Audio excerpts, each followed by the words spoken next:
Hello மக்களே, எப்படி இருக்கீங்க? நீங்கள் நல்லா இருக்கீங்களா? நானும் ரொம்ப நல்லா இருக்கேன். இன்றைக்கி ஒரு சின்ன விஷயம் இல்லை, பெரிய விஷயம் நடந்துச்சு. ஆமாம், வீட்டில் திட்டு வாங்கிட்டேன், நல்லா கொட்டு வாங்கிட்டேன். என்னன்னா, சவுண்ட் போடாமல் பாத்ரூமில் வந்து பேசுகிறேன். ஒன்றும் இல்லைங்க, எனக்கு ஒரு ஃப்ரெண்டு இருக்கான். எல்லா கூட்டத்துலேயும் ஒரு ஃப்ரெண்டு இருக்கும் மாதிரி எனக்கு ஒரு ஃப்ரெண்டு இருந்தா. அவன் வந்து லவ் பண்ணி தொலைச்சிட்டான். ஒரு கன்னி பையனை லவ் பண்ணி தொலைச்சிட்டான்.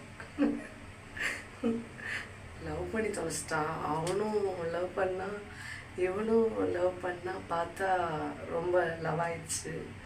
அது ஒரு ஒரு வருஷமாக ஓடிக்கிட்டு இருந்துச்சுன்னு வச்சுக்கோங்க. வீட்டில் யாரும் ஒத்துக்கல. அதனால திருட்டுத்தனமாக போய் கோயிலில் போய் தாலி கட்டலான்னு என்னை கூட்டிகிட்டு போயிட்டான். எனக்கு தாலி கட்டல, அவளுக்கு தாலி கட்ட நான் தான் கூப்பிட்டு போனேன்.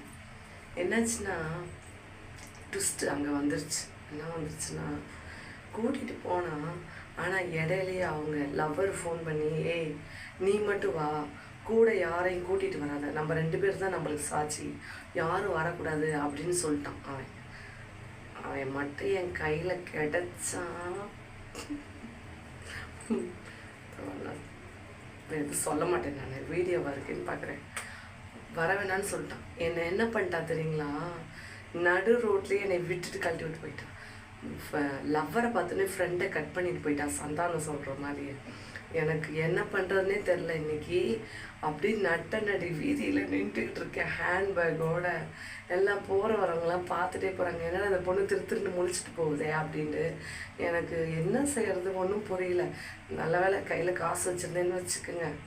ஆமாம், இல்லைன்னா சமாளிச்சிக்க முடியாது. பஸ்ஸு பிடிச்சேன், ஏன்னா ஆட்டோ இல்லை. நான் இடம் சொல்ல மாட்டேன், சஸ்பென்ஸ்.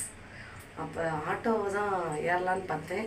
அப்போ முடியல. அதனால் வந்து பஸ்ஸை பிடிச்சி பஸ்ஸில் போனால் பஸ்ஸு நிற்கவே மாட்டேங்குது. எனக்கு பஸ்ஸு வந்து ரொம்ப நாள் ஆயிடுச்சு, பஸ்ஸு நிற்கவே மாட்டேங்குது. நானும் வந்து கை இது பண்ணி நிற்க வைக்கிறேன், ஆனால் வந்து பஸ்ஸு வேறு பஸ்ஸாக வந்துகிட்டே இருக்குது. எனக்கு என்ன செய்யணுன்னே தெரியல. கடைசியாக பஸ் வந்துருச்சு, நான் போக வேண்டிய இடத்துக்கு பஸ் வந்துருச்சு. அப்போ என்ன பண்ணிட்டேன், பொருடி உன்னை வச்சுக்கிறேன் அப்படின்ட்டு அங்கே தான் நான் கிளம்பி வந்துட்டேன். எனக்கு அவன் ஃபோன் அடிச்சு பார்த்தா நான் எடுக்கலை. எனக்கு கோவம் வந்துச்சு. எனக்கு கூட்டிகிட்டு போயிட்டு இந்த மாதிரி வந்து நம்ம வச்சு கழுத்த இருக்கக்கூடாதுல்ல. அது ரொம்ப எனக்கு ஹார்ட் ஆயிடுச்சு. இந்நேரம்லாம் கல்யாணம் முடிஞ்சிருக்கணும். இப்படி பார்த்தா அவனுக்கு என்ன ஆச்சுன்னு தெரில. நான் ஃபோன் போடல, அவன் வந்து ஃபோன் போட்டுகிட்டே இருந்தான், ஆனால் நான் எடுக்கவே இல்லை. என்ன என்ன இப்படி பண்ணிட்டாலே அப்படின்னு ஒரே வெறியாக இருக்குது. சொல்லுங்கள் மக்களே, நீங்களே சொல்லுங்கள். ஒருத்தங்களை கூட்டிகிட்டு போயிட்டு நீ வான்னு சொல்லிட்டு கூப்பிட்டு போயிட்டு இடையிலையே விட்டுட்டு போனால் எவ்வளோ கஷ்டமாக இருக்கும்.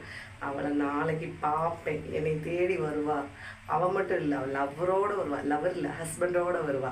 அப்படி குத்துன்னு 2 குத்துன்னு அவளை அது உங்களோட ஷேர் பண்ணிக்கணும்னு தோணுச்சு.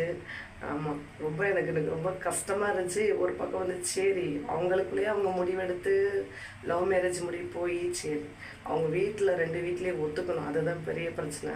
சரி பார்க்கலாம். அதுக்கப்புறம் அவன் என்ன நடக்குதுன்னு அடுத்த வீடியோவில் பார்க்கலாம்.